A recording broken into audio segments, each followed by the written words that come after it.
Hello everyone, welcome to बायोसोम्स।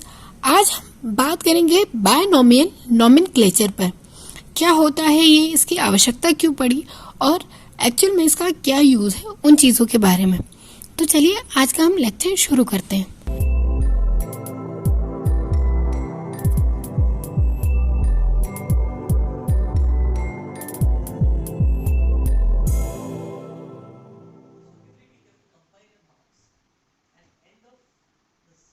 Actual में binomial nomenclature एक system है या कहा जाए नेमिंग सिस्टम है, जिसे बाइनरी नोमेनक्लेचर भी कहा जाता है, जिसमें लिविंग थिंग्स को एक स्पेशल नाम दिए गए, जिसमें दो पार्ट होते हैं। एक पार्ट जो होता है उनका स्पीशीज कहलाता है, तो वहीं उनका दूसरा पार्ट जीनस कहलाता है, यानी कि पहला नेम और दूसरा सरनेम। इसकी आवश्यकता क्यों पड़ी, उस चीज के बारे में हम बात करते हैं। एक्चुअल में जब बहुत सारे डिस्कवरीज हुई, नए नए एनिमल्स के बारे में पता चला, नए नए प्लांट्स के बारे में पता चला, तो हर किसी को नाम देना जरूरी था। अब हर एक लैंग्वेज में, क्योंकि साइंटिस्ट हर एक कंट्री के अलग अलग हुए, तो हर एक लैंग्वेज में एनिमल्स के, प्लांट्स के नाम अलग अलग होते हैं। इवन हम यदि इंडिया की बात करें तो इंडिया में भी बहुत सारी लैंग्वेजेस हैं जहाँ पर हर एक एनिमल को अलग अलग नाम से डिनोट किया जाता है। तब उनके आइडेंटिफिकेशन में प्रॉब्लम होने लगी कि ये साइंटिस्ट किस एनिमल के बारे में बात करें या प्लांट के बारे में, वो दूसरे साइंटिस्ट को, यानी दूसरे कंट्री के साइंटिस्ट को पता नहीं चल पाता था। अब इस समस्या का सॉल्यूशन करने के लिए एक साइंटिस्ट थे जिनका नाम था कैरोलस लिनियस। उन्होंने द्विनाम पद्धति यानी कि बायनोमियल नोमेनक्लेचर दिया, जिसमें उन्होंने बताया कि हम हर एक लिविंग थिंग को, यानी कि प्लांट हो, एनिमल हो या कोई भी जो लिविंग ऑर्गेनिजम्स हैं, उनको एक स्पेसिफिक नाम देते हैं जिसे हम यूनिवर्सल नेम कहेंगे।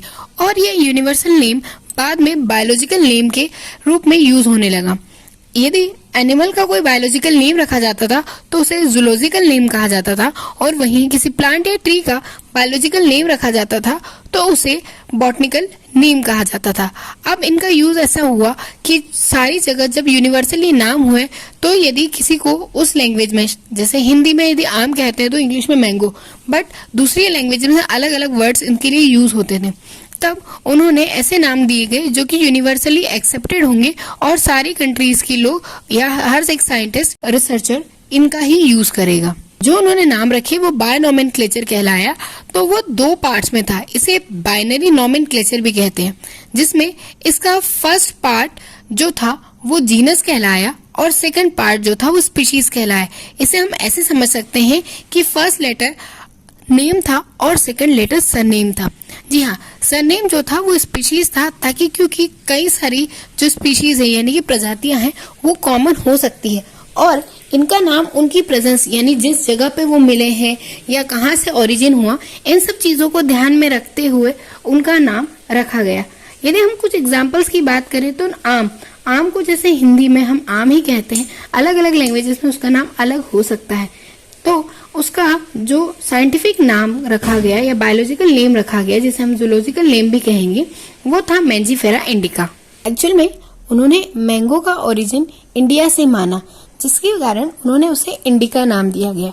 यानी कि वैसे ही जैसे नीम का नाम अजाडिरेक्टा इंडिका हुआ, अजाडिरेक्टा उसका नाम और इंडिका उसकी सरनेम, ऐसे ही अलग अलग प्लांट्स को, एनिमल्स को, इवन माइक्रो ऑर्गेनिजम्स को भी नाम दिए गए, जैसे स्टेफाइलोकोकस, स्टेफाइलो ओरियस, ये सारे नाम दिए गए, जिनसे ये कंफ्यूजन दूर हुआ कि हम किस पर्टिकुलर स्पीशीज के बारे में हम बात कर रहे हैं, कुछ पर्टिकुलर लिविंग थिंग के बारे में बात कर रहे हैं।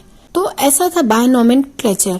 आई होप कि ये लेक्चर आपको समझ आया होगा, आपके लिए इंटरेस्टिंग रहा होगा। तो प्लीज वीडियो को लाइक कीजिए, शेयर कीजिए, चैनल को सब्सक्राइब कीजिए, और ऐसे ही इंटरेस्टिंग वीडियोस को देखने के लिए बने रहिए बायोसोम्स के साथ।